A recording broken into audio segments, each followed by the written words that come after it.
Muy buenas tardes, bienvenidos a una edición más de Diálogo Libre.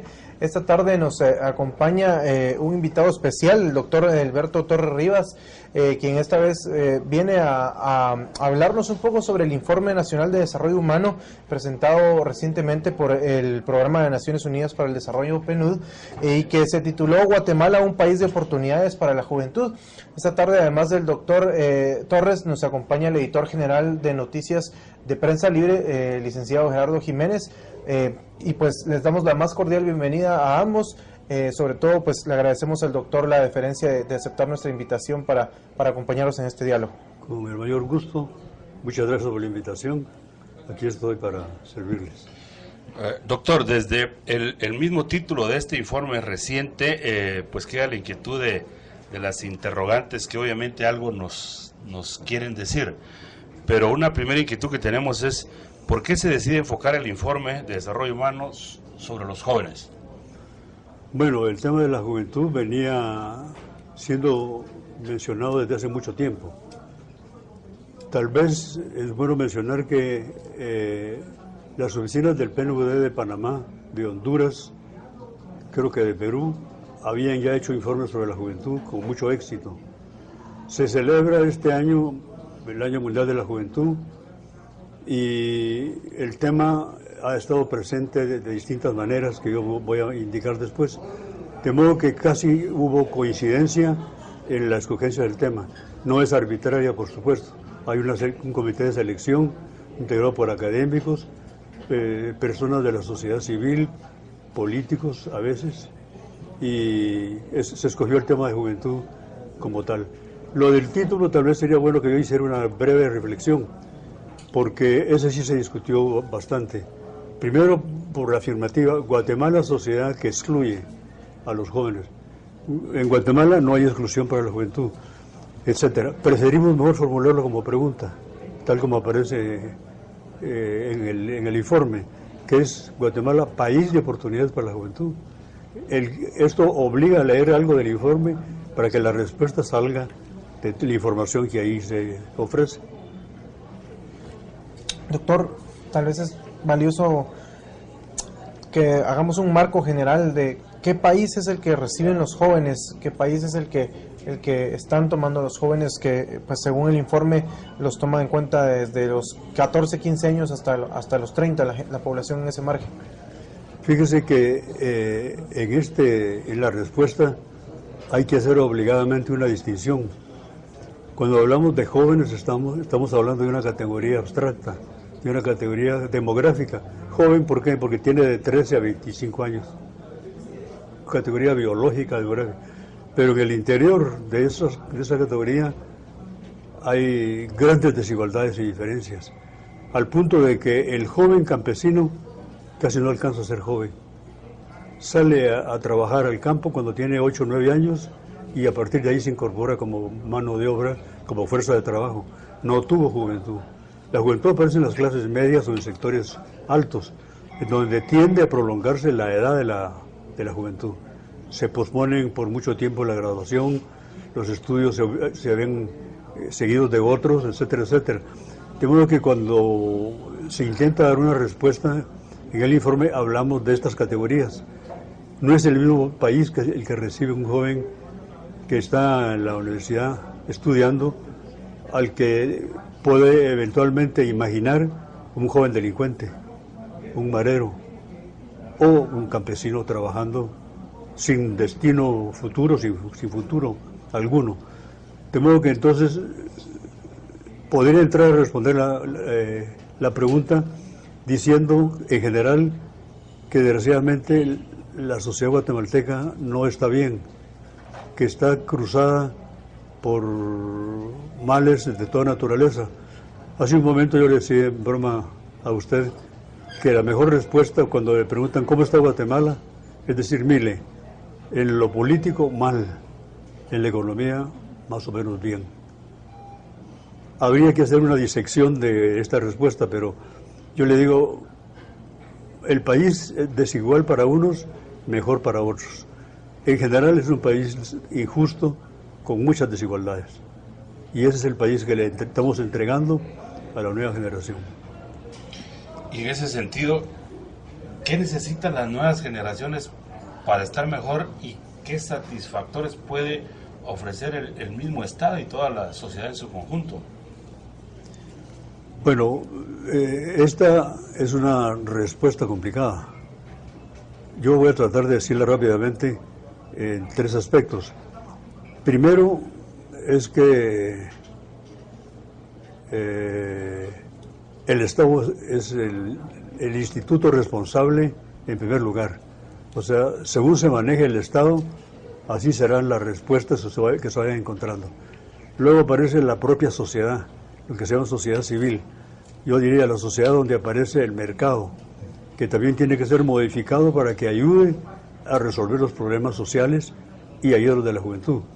Y en tercer lugar está el propio joven. Queremos que su futuro, su porvenir, no puede ser recibido como una gracia que cae porque el Estado se lo da. Tiene que pelear, tiene que luchar, tiene que organizarse y demandar. Pero básicamente es el Estado y sus políticas, sus recursos, los que se colocan en primera línea como responsabilidad, yo diría, frente a toda la población. Lo que pasa es que en este caso enfatizamos la juventud porque son, aunque resulte un poco manida la frase, el futuro del país. Doctor, hablaba usted anteriormente, y de hecho el mismo informe lo señala entre sus primeras conclusiones, que la juventud guatemalteca tiene muchos rostros de exclusión. Nos dio una pequeña pincelada, pero le preguntamos cómo y dónde se evidencian más estas diferencias de la exclusión de la que sufren los jóvenes en Guatemala. Pero mire, hay en el informe la exposición de que la juventud tiene 4 tipos de derechos. Se los voy a decir rápidamente, aunque cada uno merecería una explicación. El derecho a la vida, el derecho a la educación, el derecho a la participación y el derecho al disfrute, a la alegría, el derecho a amar, como digo yo. El derecho a la vida supone salud, que puede acceder rápidamente a un hospital, que encuentra un médico que lo ayuda. También el derecho a la vida y la seguridad, no ser asesinado inútilmente. El derecho a la educación, pues es ampliamente reconocido el tema. Incluimos en el informe el acceso a la tecnología moderna, a lo que llamamos la revolución digital, que es una manera de integrar a la juventud. El otro es el conocimiento, la educación, etcétera, etcétera. Y el derecho al disfrute, que es el uso del tiempo libre. El derecho que el joven tiene después de trabajar o de estudiar, dedicarse a hacer lo que quiera hacer. Mejor si es una ocupación productiva. Puede dedicarse a dormir, a ver televisión, a leer una mala o una buena novela, puede organizarse, etcétera, etcétera. Todo esto completa la lista de derechos. Siendo esto así, es excluido el joven que en algunos o en todos de estos derechos no tiene pleno disfrute, pleno acceso. Y eso incluido todo lo contrario. Hay una gradación ahí de inclusión-exclusión. Hay quienes están totalmente excluidos de todo esto, enfermos, sin educación, sin trabajo, sin tiempo libre. En el extremo está el joven. En fin, estas 4 categorías sirven para definir lo que es la inclusión-exclusión, la dialéctica de inclusión-exclusión. Doctor, en un país con tantas limitaciones, si estuviera en sus manos poderle poner un orden a esas prioridades, ¿por dónde arrancar? ¿Con qué derecho empezamos por atender a los jóvenes? Bueno, no es que no haya pensado en esa respuesta, porque me la han formulado muchas veces. Y generalmente yo respondía con una respuesta un poco pedante. Mire, si yo supiera responder esa pregunta, no estaría aquí. Pero después de... Dígame. No, adelante. Pero después de pensar que esa no es la respuesta que uno debe dar, yo creo que yo empezaría por la dimensión política. Y de la dimensión política empezaría por el Estado. El Estado es el eje del cambio hoy día en cualquier parte del mundo. El Estado tiene que hacerse cargo de responsabilidades básicas, que es ordenar a la sociedad, poner orden, integrar a la población, educarla, promover la economía. Todo lo demás depende de un Estado que pueda ser capaz de hacer esto. La pregunta usted me la puede continuar y decirme, pero ¿cómo hacemos para que haya un Estado así? No me lo voy a hacer. Pero yo respondo a su pregunta. ¿Por dónde empezar? Por tener un Estado eficaz, un Estado solvente, un Estado independiente, etcétera, etcétera. Terminamos el primer bloque de este diálogo libre. Le recordamos que está con nosotros el doctor Edelberto Torres Rivas, también el editor general de Noticias de Prensa Libre, Gerardo Jiménez, y su servidor Antonio Barrios, editor de política. Ya volvemos.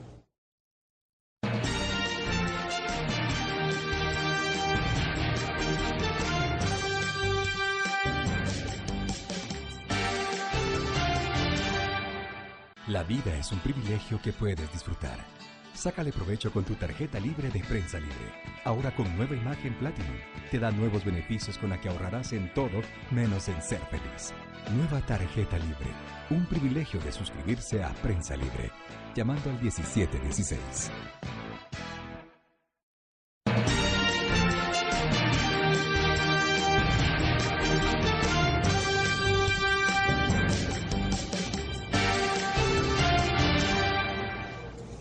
Estamos de vuelta para el segundo segmento de este diálogo libre.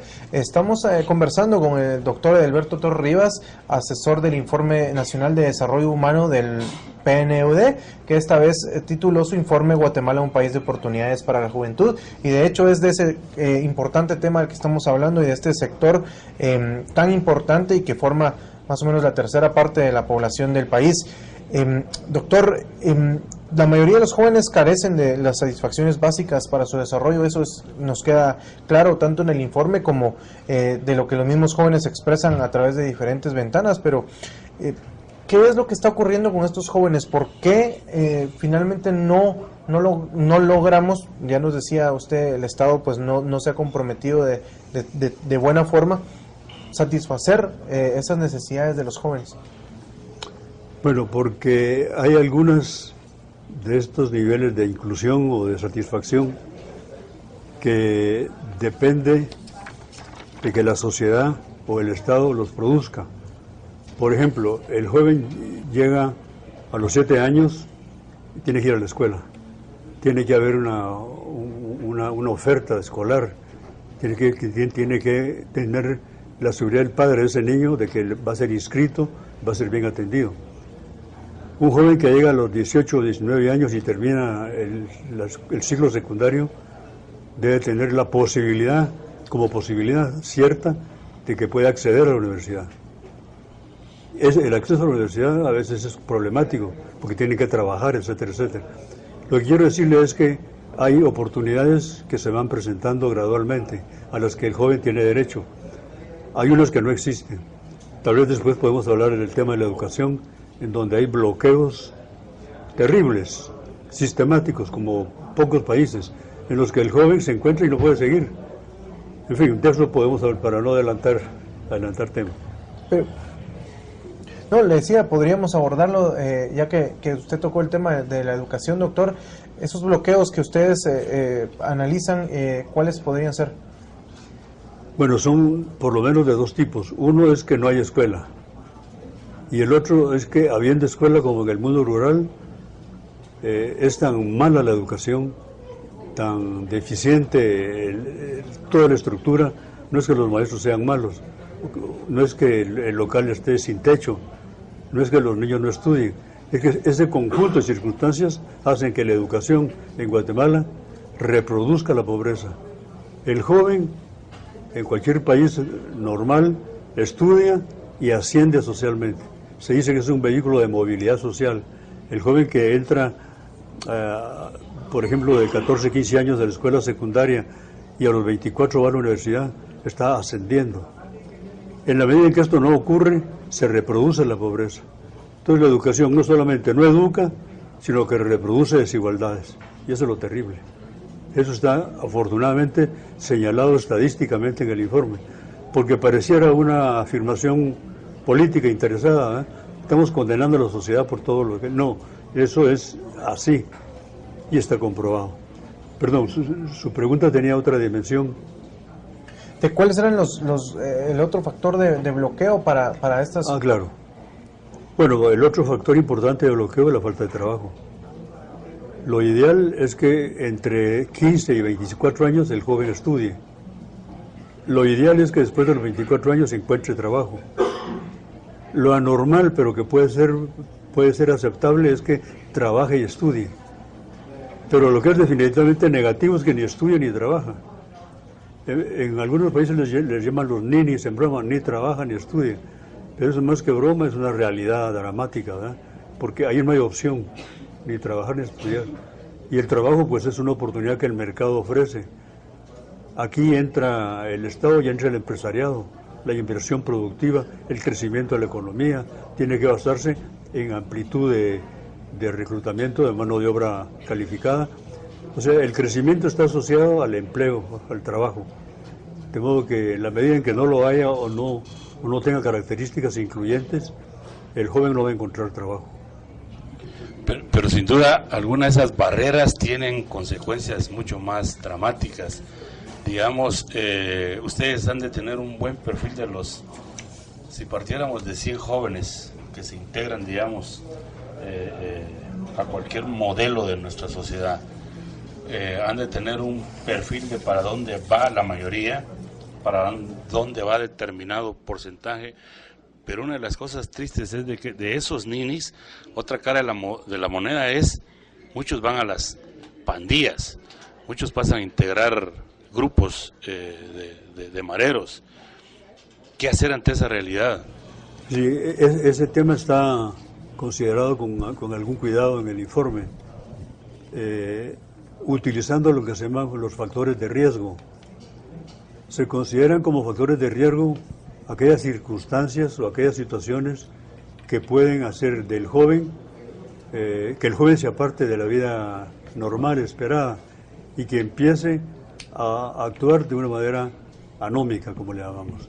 Por ejemplo, un factor de riesgo importante es vivir en barrios sobrecargados de población, en donde hay lo que se llama un hacinamiento poblacional y familiar. Es un factor de riesgo un hogar desintegrado, o un hogar en donde el hombre le pega a la mujer, o llega borracho. Es un factor de riesgo estar en una zona en donde hay violencia ya perpetrada por adultos. Ejemplo para los jóvenes. De esta lista de factores de riesgo nosotros incluimos un último factor, que es la existencia de un mercado libre de armas. Es fácil comprar armas aquí, relativamente fácil. Tal vez solo Estados Unidos nos gana, pero aquí resulta fácil comprar. Entonces es un factor de riesgo que un joven que antes se peleaba con navaja, a navajazos, como ocurría durante mucho tiempo, hoy día utiliza una granada o una pistola, no sé cómo se llaman las mejores pistolas, ¿no? Pero entonces el joven empieza su vida y va atravesando estos factores de riesgo, cae en un factor de riesgo, se levanta, puede caer en otro. Con esto que le estoy diciendo no le quiero decir que solo la población joven, pobre, es la que entra en las rutas de la criminalidad. Lo que queremos decir es que el delincuente joven no nace, sino que lo hace la sociedad. En consecuencia no podemos condenarlo como tal sin haber preguntado por qué esto pasó así. En Guatemala los factores de riesgo se han acrecentado, han aumentado, y aumenta el número de jóvenes delincuentes. Una causa muy importante que no es mencionada ha sido la repatriación de jóvenes que desde Estados Unidos están llegando hace 10 años. Son muchachos que se fueron a trabajar, estuvieron ilegales allá, cometieron algún delito, aprendieron a defenderse violentamente, en la cárcel perfeccionaron y cuando los sueltan, son delincuentes en potencia que vienen acá. Yo digo, hicieron su doctorado en criminalidad en las calles de Los Ángeles, en las calles de San Francisco, y ya doctorados en el crimen vienen aquí y organizan su... Eso ha sido un factor muy importante de proliferación de violencia. Y este es el otro factor, el psicológico. La violencia es muy contagiosa. Es más contagiosa de lo que nos imaginamos. En una encuesta que aparece en el informe, deje que le mencione esto que es muy importante, Es una encuesta que se hace a 350 jóvenes de escuelas de la periferia de la ciudad de Guatemala. Y se le pregunta al joven estudiante, mire, ¿conoce usted algún marero o algún delincuente? El 70% dice sí. Otros que no se atreven a decir, ¿conoce usted alguna persona que se drogue en su casa, un familiar, etcétera? Sí, en la casa hay un familiar. O sea, esos muchachos que están en la escuela están en el límite, lo que quiero decir, están en el borde, están tratando cotidianamente con jóvenes que ya se incorporaron a la pandilla, con familiares que venden o consumen droga. Ahí el factor de influencia y de cooptación es muy grande. O sea, no existe un límite preciso entre el delincuente y el no delincuente. Es un trecho rico de oportunidades malas y escaso de oportunidades buenas. Como tienen el tiempo libre en exceso porque no trabajan, no pudieron estudiar, se vinculan es parte de la vida, digamos, de un joven delincuente. Existen muchas otras causas, pero básicamente es esta que yo le menciono. Caer en factores de riesgo que la sociedad tiene que evitar, dos de los cuales son importantes. Darle trabajo en la edad que lo buscan y darle educación también. Aunque ahí la mayor preocupación es la deportación de todo tipo de guatemaltecos de Estados Unidos principalmente, que es la que más impacta, pues lo hace con diferentes edades. Pero en el caso de los jóvenes, pudiera ser que sea un fenómeno bastante reciente, 3 años probablemente, que se haya acentuado. Digamos que ese es un fenómeno nuevo que se suma a toda la problemática con la que ya nacen los jóvenes en Guatemala. La pregunta recurrente es, ¿qué hacer? Porque pareciera que se nos pueden seguir presentando fenómenos de otro tipo, pero como que no podemos hacer nada. No se establecen políticas de ningún tipo, no se reacciona ni siquiera ante ese tipo de dramas. Sí, yo creo que lo primero que habría que hacer, pero para eso necesitamos un Estado con recursos y con políticas acertadas sobre el tema, que hayan desarrollado capacidad analítica para ver que estos son los problemas que se resuelven así. Lo primero es un Estado que vaya eliminando los factores de riesgo, que el hacinamiento familiar le dé paso a otra forma de vida. Cuando yo digo hacinamiento familiar es que hemos cuantificado el número de hogares en donde en un espacio de 2 metros cuadrados duermen 8 gentes. Eso es terrible. Desde el punto de vista de la vida íntima, se aniquila y se corrompe. Bueno, un factor de riesgo entonces, el problema de la vivienda. Fíjense la magnitud de los temas, resolver el problema de la vivienda, el problema del hacinamiento barrial, la oportunidad de trabajo. Ir, de nuevo le repito la idea, resolviendo los factores de riesgo y convirtiéndoles en oportunidades de trabajo, de estudio, etcétera, etcétera. Tengo que respuesta hay. Ahora, en este momento, ustedes seguramente están enterados de lo que ocurre en El Salvador, que está intentando hacerse acá. Se negoció con las 2 maras que existen, la 18 y la Salvatrucha. Ellos estuvieron de acuerdo en disminuir el número de actividades, en no atacar mujeres, no atacar centros escolares y no sé cuál es la otra. Una nueva iniciativa acaba de surgir hace 15 días, convocaron a un concurso de baile y de música y, en fin, están en un plan de colaboración con la policía y con las autoridades. Yo creo que esto no va a resolver el problema. De repente se rompe esa fragilidad del acuerdo y va a haber más violencia. Ojalá que no, pero ya este es un paso que nos hace pensar en que es posible negociar también con ellos antes de que se corrompan totalmente, ¿verdad? Yo creo que es posible. Lo otro, pues, es tratamientos de psicología criminal, que existen procedimientos adecuados para apartar al joven de para enseñarle que hay un destino distinto, que como ellos no piensan en el futuro, piensan en la actualidad en la cual están viviendo, son carne de presidio y carne de cementerio, como decimos, enseñarles que no es necesariamente así. requiere un amplio programa de trabajo social. Vamos a hacer un breve corte para terminar esta segunda parte del diálogo libre. Está con nosotros, le recordamos, el doctor Adalberto Torres Rivas. Ya volvemos.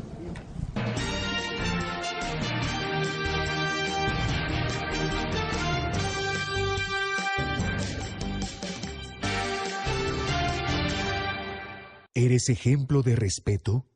Los valores se enseñan con el ejemplo. Valor, una colección para compartir en el hogar. Son 12 publicaciones que contienen una guía para enseñar valores. Búscalas los sábados a partir del 19 de mayo en tu prensa libre. Colecciónalas. Con el apoyo de Universidad Rafael Andívar y City, Circulación Nacional.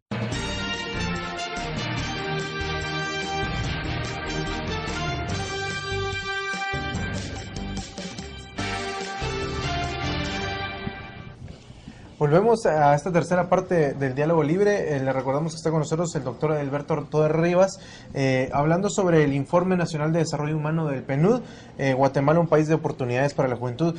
Doctor, usualmente pues le damos bastante participación a nuestros usuarios en redes sociales y ya se nos plantean algunas preguntas. Por ejemplo, Alfonso García, usuario de Facebook, pregunta si cree usted que los puntos de partida para pensar en una Guatemala distinta respecto a la juventud deben empezar por inversión privada y cohesión social, nos pregunta este usuario. Bueno, empezar, no sé, pero la inversión privada es muy importante en la medida en que amplía las oportunidades de trabajo, en que da trabajo. La inversión privada debería ser mayor en Guatemala. Sabemos que las tasas de gasto privado no son las que debería tener el país, debería aumentar. En la medida en que la inversión y el gasto privado aumenten, aumentará el tamaño del mercado y del mercado laboral. Y en consecuencia, esto no es tan mecánico, pero ocurre de todas maneras. ¿La otra cuál es la que dice? Cohesión social, hablaba.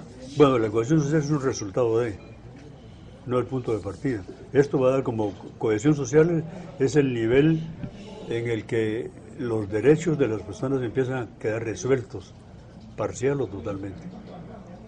Y eso es responsabilidad ya del Estado. Responsabilidad del Estado, por supuesto. Hay una cifra alarmante en el informe, doctor, que señala que el 12% de los hombres jóvenes, de los cuales el 6% son mujeres, tienen grandes probabilidades de morir antes de los 30 años. Un dato triste para este país. Un dato triste porque, mire usted, para los adultos la expectativa de vida es 60 y tantos. Para un joven es menor. Creo que el dato se refiere a una cierta categoría de jóvenes. No es para toda la juventud, sí. Porque no sería contradictorio. Es correcto. ¿Verdad? Debe ser una categoría, a lo mejor está refiriéndose a las pandillas, en donde la expectativa de vida es creo menor. La habíamos calculado en 26 o 27. O sea, un joven marero no vive mucho, y ellos lo saben, y actúan por eso con esa desesperación de vivir, de tener, de gozar el minuto que les queda. De modo que la pregunta es muy interesante, pero creo que se refiere a una categoría juvenil. Es correcto, así es. Es esa parte incluso que en todos los informes se refleja, que en la medida en que uno se aleja de lo urbano, de las posibilidades, exacto, que va cayendo en ese marco, digamos, de integrar pandillas, por supuesto las probabilidades de morir son más grandes.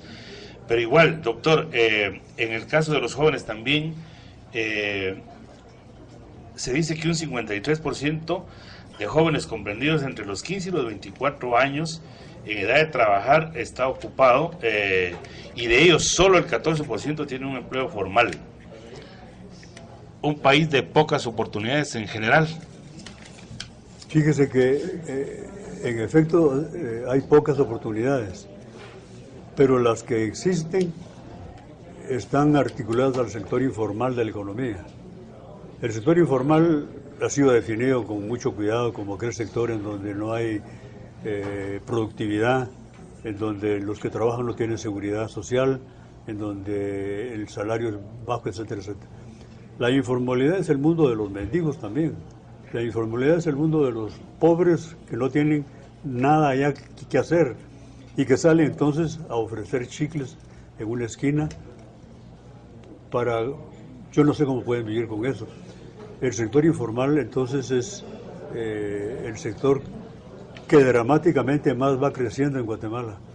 Antes era de un 50%, ahora va creo que por el orden del 75%. O sea, un país, una sociedad en que la economía está informalizada, no está funcionando bien.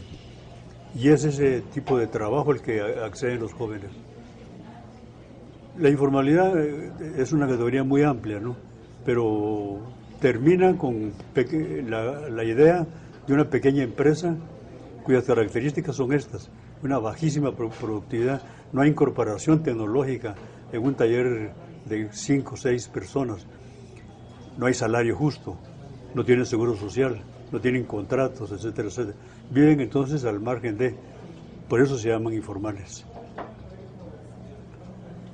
Hay un tema que señala el informe y que de hecho nos lo señalan mucho las personas que nos están siguiendo a través de redes sociales. De hecho, por ejemplo, Fari Aldana dice: muchos emigramos a Estados Unidos debido a que no tenemos oportunidades. Y de hecho, esa migración es uno de los datos que resaltan en el informe. Incluso se ve como una salida forzada para muchos jóvenes, doctor. ¿Cómo solucionar ese problema y qué hacer ante este problema cuando estamos viendo una fuga masiva de jóvenes buscando un empleo digno en otro país? Bueno, el informe tuvo acceso, porque estos son datos que proporciona la Organización Mundial para Migración, etcétera, de que de los migrantes guatemaltecos, digamos, emigran 100, 30 son jóvenes, comprendidos hasta los 24 o 25 años. Y esta tendencia del joven a migrar va aumentando. O sea, si hace 10 años de 30 de cada 100 migraban, es probable que ahora sean 40 o más, porque las posibilidades se van cerrando. Ahora bien, este movimiento migratorio, esta tendencia, ya tiene algunas limitaciones. Hay severas limitaciones de orden legal, físico, el paso por México. Y está muy difícil atravesar la frontera norteamericana también. De modo que, sin embargo, ocurren todavía. Hay filtración, pero ya en escala mucho menor. Aquí lo grave, o lo que nos parece que habría que resaltar, es que esta oportunidad de salir se puede cerrar. Y entonces puede causar, imagínense que haría Guatemala con el 1.200.000 guatemaltecos que están en Estados Unidos. Ha sido una válvula de escape, pero sobre todo lo que mandan en dinero. La importancia de las remesas familiares, hay momentos que es más importante que lo que se gana por el café. Están sustituyendo las divisas que el café produce. Y son divisas limpias porque entran directamente para la familia que consume. Este es un aspecto, una dimensión que deberíamos estudiar más en el futuro. ¿Cómo está siendo utilizada por la sociedad guatemalteca los 4.000 millones de dólares que están entrando casi todos los años? Vamos a ir solo a una pausa más y luego vamos a abordar un tema muy interesante, tanto para el informe como para el resto de personas que nos ven, que es el tema del acceso a la educación, doctor, del cual usted nos ha también mencionado mucho. Regresamos rápidamente a este diálogo libre.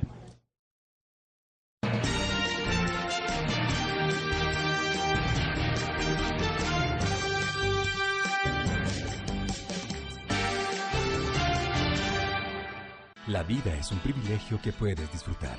Sácale provecho con tu tarjeta libre de Prensa Libre. Ahora con nueva imagen Platinum. Te da nuevos beneficios con la que ahorrarás en todo, menos en ser feliz. Nueva tarjeta libre. Un privilegio de suscribirse a Prensa Libre. Llamando al 1716.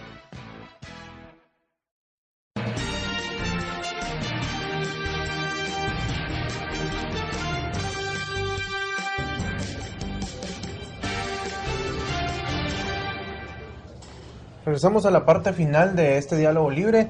Le recordamos que está con nosotros el doctor Edelberto Torres Rivas, asesor del Informe Nacional de Desarrollo Humano del Programa de Naciones Unidas para el Desarrollo, el cual este año fue titulado Guatemala, un país de oportunidades para la juventud. Y abordamos el tema final de este diálogo, que es importantísimo, el del acceso a la educación. Doctor, en el informe sobre la juventud guatemalteca hay un dato que preocupa. Probablemente se explique con todos los indicadores que hemos venido viendo, y es este. Dice, de 100 jóvenes que se gradúan de secundaria, 92 fueron de áreas urbanas y solo 8 de 100 tiene acceso a la universidad. ¿Qué país estamos construyendo? ¿Hacia dónde vamos con ese tipo de indicadores? Claro, es un indicador terrible. Cuando el dato genérico lo cruzamos por rural urbano o por indígena no indígena, las cosas se diferencian. Yo quería, de todas maneras, darle un par de datos para poder, por un lado, ver la categoría de problemas que hay con la educación, y luego los avances que han habido, porque no todo es tan negativo, no todo es tan terrible, hay esfuerzos, la sociedad camina. En los últimos 25 años Guatemala ha cambiado. Vean ustedes, en el año 2000, el 39 de cada 100, 39 niños entre 13 y 15 años no asistían a la escuela. Digamos casi el 40, de cada 100, 40, de cada 10, 4. En el diversificado no asistía el 50%. Hoy día lo hace el 65%, va aumentando. Quería mencionar el dato de la universidad porque este dato resume todo cuanto venimos diciendo.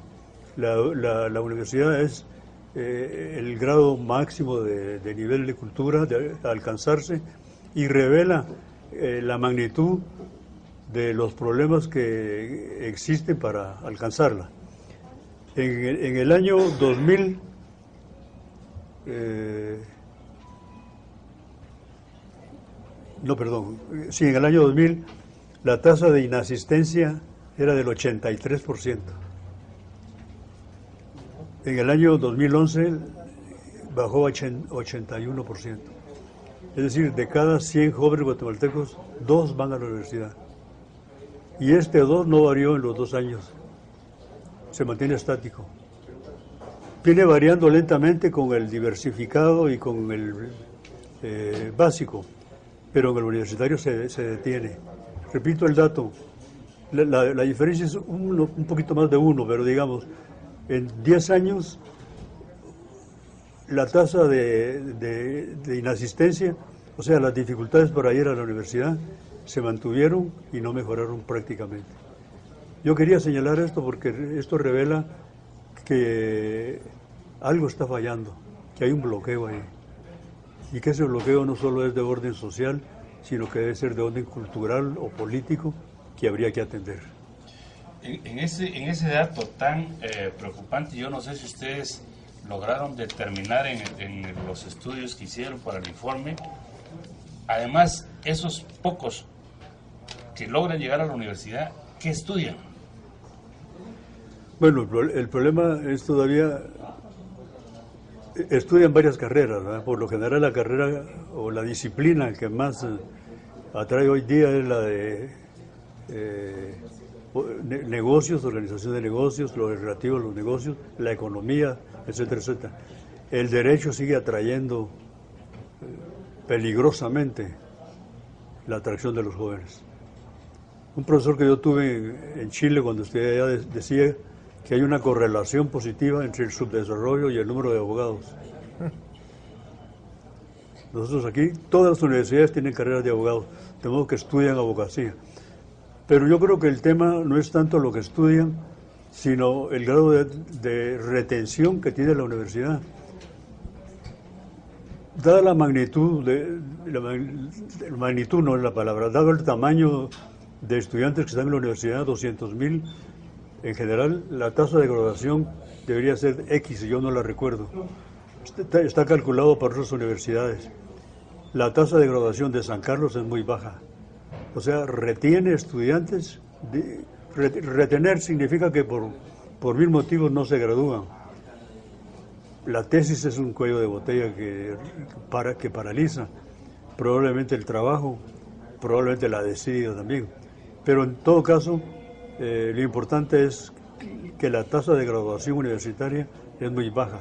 Así, si entran 10 estudiantes, uno se va a graduar, los otros 9 no. Uno de los datos que destaca el informe, doctor, es que al final hay oportunidades, sí, pero para muy pocos, mientras que la mayoría queda excluida. Y cuando hablábamos en la invitación hacia este diálogo libre, usted nos hizo un comentario interesante y que de hecho se señala en el informe, que esos excluidos, la mayoría son rurales, de área rural, indígenas y de áreas pobres. Como sociedad, ¿qué debemos hacer o hacia dónde debemos encaminarnos para que deje de ser este segmento el mayor y se empiece a reducir? Bueno, podría responder diciendo políticas apropiadas para mejorar la condición indígena, etcétera, etcétera, pero quisiera mencionar una que los estudios de desarrollo humano descubrieron hace 10 años. Buscando las desigualdades de Guatemala, encontramos que las desigualdades rico-pobre no es la más importante, o la desigualdad indígena-no indígena. ¿Sabe usted cuál es la mayor fuente de desigualdad? Lo rural-urbano. La distancia que hay entre la metrópoli, que es la ciudad de Guatemala, y el resto del mundo rural. Aquí está concentrado todo o casi todo, para no exagerar. Esa distancia social y política hace un daño cultural muy grande. De modo que usted me pregunta, ¿cuál sería el sector que habría que empezar a resolver? Yo diría a que esa distancia se acorte, a que haya en Cobán, en Escuintla, en Xela, no solo universidades, sino grandes centros industriales, oferta cultural, que tengan su propio periódico, su propio, en fin, los distintos aspectos de la vida social, no concentrados acá. Si le mencionara yo el uso del capital financiero, cómo se concentra en la ciudad de Guatemala, yo diría que se concentra en una zona de la ciudad de Guatemala. Esa concentración, esa diferencia, son graves para el país. No existen en otros países. Hay ricos, pobres, pero lo rural urbano no discrimina tanto como aquí. Yo insisto en eso porque es un dato que no se menciona, que no se utiliza y que tiene que ser estudiado por ustedes, utilizado por ustedes los periodistas, con la facilidad que tienen para orientar y convencer.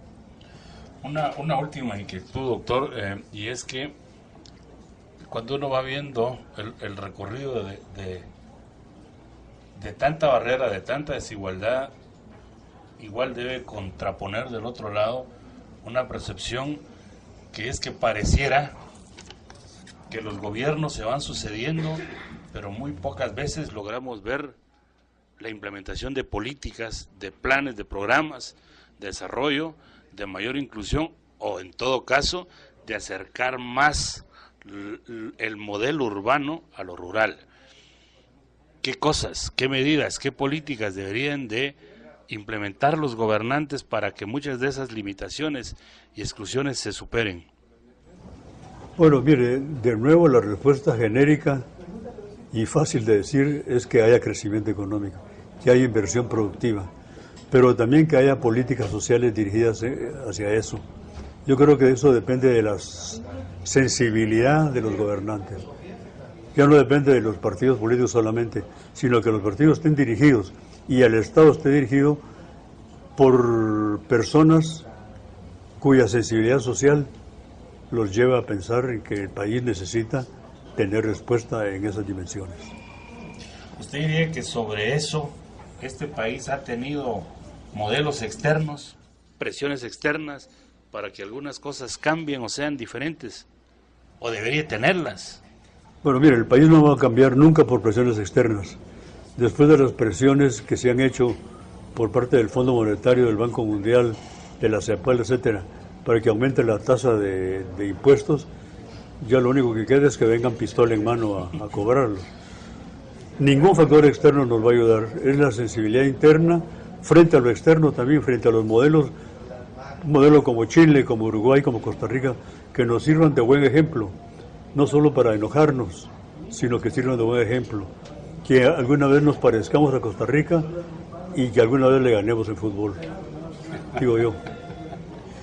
Doctor, el tiempo se ha consumido, le agradecemos mucho sus conocimientos y sobre todo esas palabras que siempre pues nos dejan grandes lecciones en las diversas entrevistas que ha otorgado este periódico. Se le agradece su tiempo y sobre todo pues compartir con nosotros y con las personas que nos hacen el favor de su audiencia en este diálogo libre. Les recordamos, estuvo con nosotros el doctor Alberto Torres Rivas, asesor del Informe Nacional de Desarrollo Humano del PNUD, Gerardo Jiménez, editor general de Noticias de Prensa Libre, y su servidor Antonio Barrios Alvarado, editor de Política y Poderes. Gracias.